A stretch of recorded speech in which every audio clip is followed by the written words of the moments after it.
Assalamualaikum warahmatullahi wabarakatuh.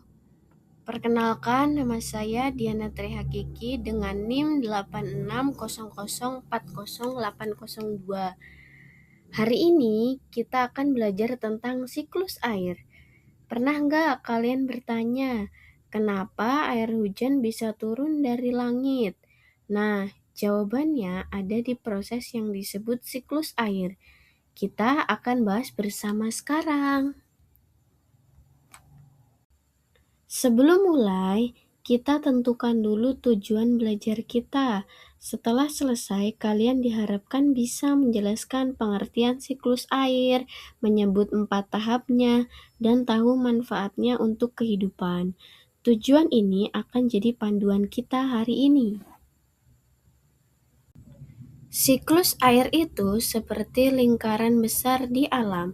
Air tidak pernah hilang, tapi harus bergerak. Dari bumi, air menguap ke langit, lalu kembali lagi ke bumi dalam bentuk hujan. Proses ini sudah terjadi sejak bumi ada dan akan terus berulang. Tahap pertama disebut evaporasi. Ini adalah proses penguapan. Saat matahari menyinari laut, sungai, atau danau, airnya berubah jadi uap dan naik ke udara. Kalian bisa lihat contoh ini saat air di panci mendidih. Uapnya naik kan? Setelah jadi uap, air akan naik ke langit. Di sana suhunya dingin.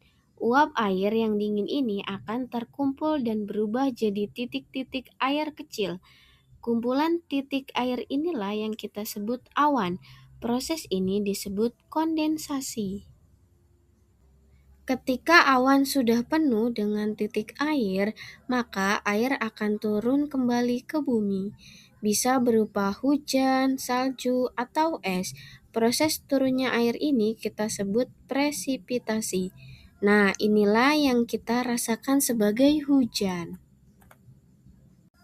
Setelah hujan turun, air akan mengalir. Ada yang masuk ke sungai, danau, laut, dan ada juga yang meresap ke dalam tanah. Pengumpulan air ini disebut koleksi. Dari sini air akan menguap lagi, dan siklusnya dimulai dari awal. Siklus air sangat penting untuk kita. Tanpa siklus air tidak akan ada air bersih untuk minum. Tanaman tidak bisa tumbuh dan suhu bumi jadi tidak seimbang. Jadi kita harus jaga air karena air adalah bagian dari kehidupan.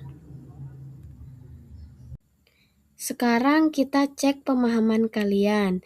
Ada 2 soal cepat. Pertama, proses uap air jadi awan disebut apa? Evaporasi atau kondensasi? Ya, benar, kondensasi.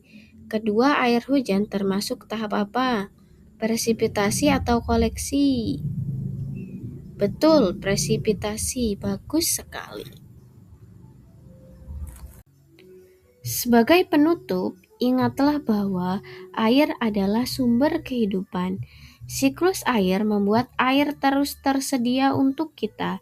Jadi, tugas kita adalah menjaga air dan lingkungan. Terima kasih sudah belajar bersama. Assalamualaikum warahmatullahi wabarakatuh.